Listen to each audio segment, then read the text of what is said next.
Hey you guys, it's just sophisticated here. I'm a little bit upset, just a little bit.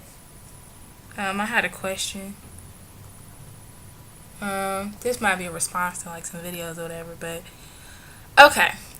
I was watching this video about natural hair in the military because I, for one, considered joining the army. This is like my long life dream to join the army. It's some circumstances preventing that right now, waivers and whatnot. But that's hearsay. And after listening to this video, it kind of let me down. It kind of made me sad. Like, I'm always sad every time I make a video, right? But seriously, it made me sad because I have decided to go natural, as you guys know already. And I want to rock my naturalness, my naturality. So it's sad for me because I can't rock my naturality the way that I wouldn't kind of disgrace the army, in any type of way. It's sad to say that it's not even in regulation that women can wear their natural hair to a certain point. That's just sad to me, and it's kind of like, well, what did I just do this for? And then it's like, it's either this or that, you see what I'm saying?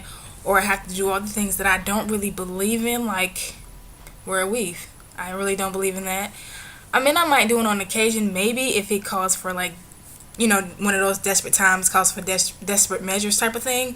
Like, if it was like a last thing to do, like if I had to, what's the word I'm looking for? No, not circumstantial. It's a word. I can't figure out the word right now. But if it was the last thing that I had to do, then I would do it. I don't like straightening my hair, and I can't say it's against my religion because technically I'm Pentecostal, so that religion doesn't even. That's something like but it's just sad to me.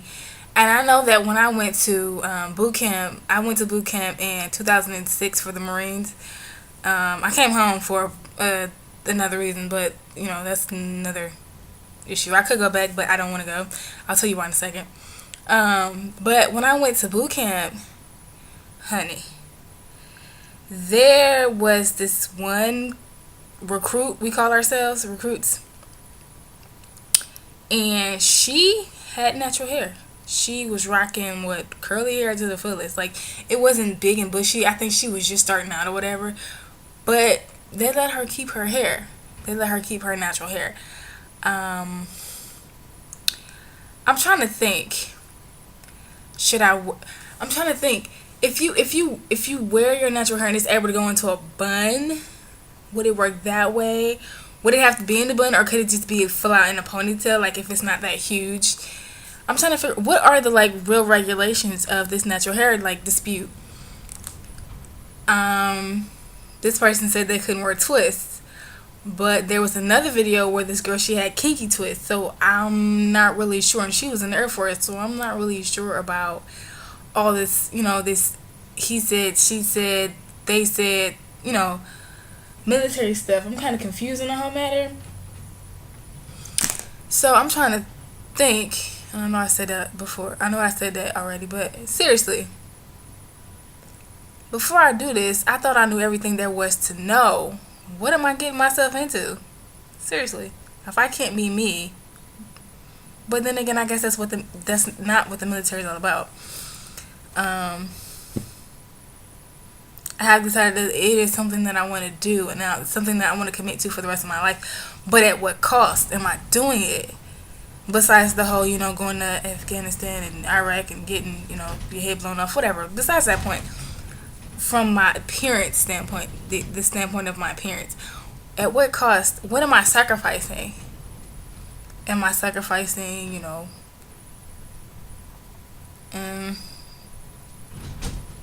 and how long will I have to do this? And why isn't the law for natural hair and for women enforced? Like, I'm not understanding it. Man. Okay. So like I was saying earlier, I came home from the Marines in 2002. Was it 2005? No. It was 2007 because I went to boot camp after my dad died. So let me see. 2007, I came back February. I remember that day like the back of my hand because it was my favorite. Like that whole 2 months was like the best time of my life. It was scary as hell. Excuse my language, but it was the best time of my life. Like if I could do it over, I'd probably do it better than I did it the original time. So, um, I had a pre-existing injury that I fessed up to. I ended up getting a honorable discharge and going home because it was not waiverable at the time because I had it before I came to boot camp. So I spent all that time preparing just to fess up to something that I had before I came in. Most people, they go home with fraud. I was blessed to go home with an honorable discharge in the code of REP3, which means that I can go and re-enlist after 6 months back then. Yeah, 6 months after I got a waiver for the thing that I was discharged for, which was something called compartment syndrome, which I still have to this day, but I need to have surgery for it, and that's what I'm kind of scared about. I'm scared that something might occur, something might take place that shouldn't take place, like something might go wrong and my leg may not function the way it did when I ran track in the 9th grade. So those are the things that I am afraid of. I've seen the surgery like a bajillion times. They're all over YouTube. I like one in particular because the one that I saw relates to my situation. This is what they do. They make an incision like this thick. And all they do is just take this rod and split it up to your kneecap and back down to your ankle. And that's it. Like, it's called a fasciotomy. Fasciotomy? Some crap like that. And it takes like maybe 20 minutes. Like, it's not even that difficult. But I'm trying to figure out, if it's that easy, why are people having complications? If you're just releasing the muscle, if you're releasing the compartment. I'm going into a whole nother series, a whole nother, topic. I'm going ham on this topic. But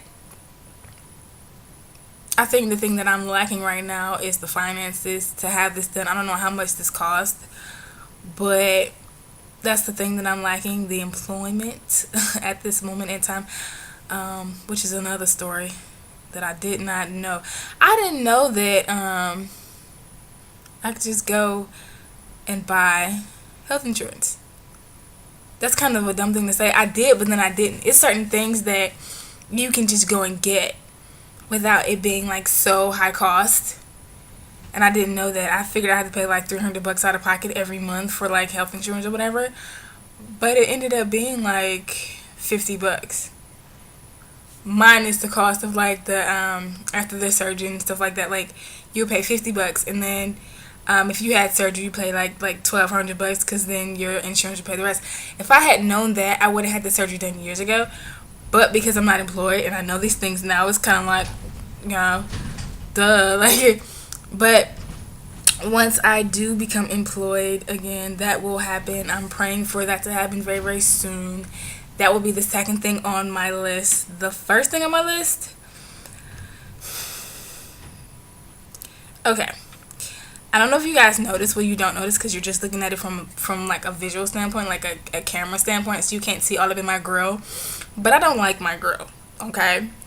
And I want to get like rid of like some of my teeth. I want to replace some of my teeth. That sounds so bad. It's like I'm gonna die with fake teeth, but I mean, half the people in America do, and I think almost everybody in America has 1 or 2 or 3 or 4, or maybe a whole mouth full of fake teeth.